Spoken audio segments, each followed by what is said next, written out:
Il Milan inizia la sua stagione a Milanello, sentiamo l'opinione dei tifosi accorsi per assistere al primo allenamento. È un ottimo allenatore, soprattutto mi fido di Arrigo Sacchi e di Paolo Maldini, che comunque sono storiche bandiere rossonere e comunque il loro giudizio è sempre importante, è sempre ben accetto, quindi diciamo che una vecchia dirigenza quale quella di Galliani e di Berlusconi, anche loro comunque avevano già visto in Giampaolo un ottimo tecnico. Secondo me è un allenatore che deve dimostrare e secondo me darà la sua impronta alla squadra e riuscirà a fare bene, spero. Certo, Hernandez si giocava a Real Madrid, c'è un motivo, e secondo me è un buon terzino, ha buona velocità e speriamo possa mettere tanti assist a Piontek.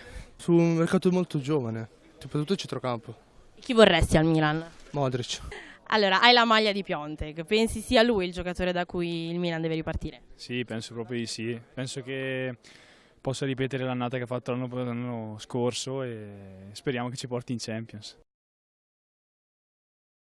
La Roma è pronta a cambiare i suoi centrali. Dopo l'addio di Kostas Manolas per il Napoli, Petracchi sta chiudendo per il passaggio di Ivan Marcano al Porto. A breve invece il club giallorosso chiuderà l'affare per Gianluca Mancini, difensore dell'Atalanta pronto a sostituire Manolas. I colloqui sono durati settimane, la trattativa potrebbe terminare per 21 milioni più 4 di bonus da dividere tra prestito e riscatto. Il difensore potrebbe arrivare alla Roma già da venerdì per le visite mediche.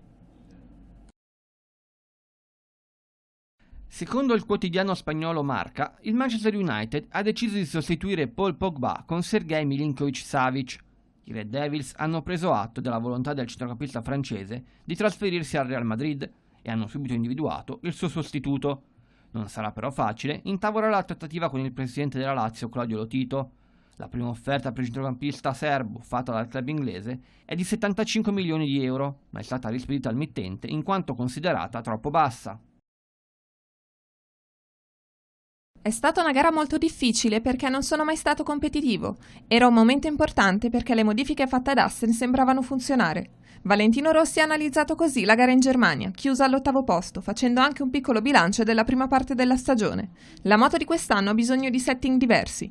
Per esempio, io e Morbidelli non ci troviamo bene, mentre Vignales e Quartararo vanno meglio. Ha spiegato Rossi ai microfoni di Sky. Dobbiamo capire perché, ma la cosa preoccupante è che sono più lento di me stesso da un anno all'altro. E sull'età ed il possibile ritiro, il dottore ha aggiunto: è normale che tutti facciano riferimento alla mia età, me lo chiedo anch'io, me lo chiedevo anche 10 anni fa se ero vecchio, ha aggiunto Rossi. Devo sapere io che sensazioni ho. Certo, se continuo ad avere problemi dovrò valutare. Già in passato mi era stato chiesto se lasciare da vincente, ma ho deciso di continuare. Contano i risultati, non altro, ma se penso che l'anno scorso sono stato più veloce di 20 secondi, penso che la ragione del problema sia qualcos'altro, ha concluso.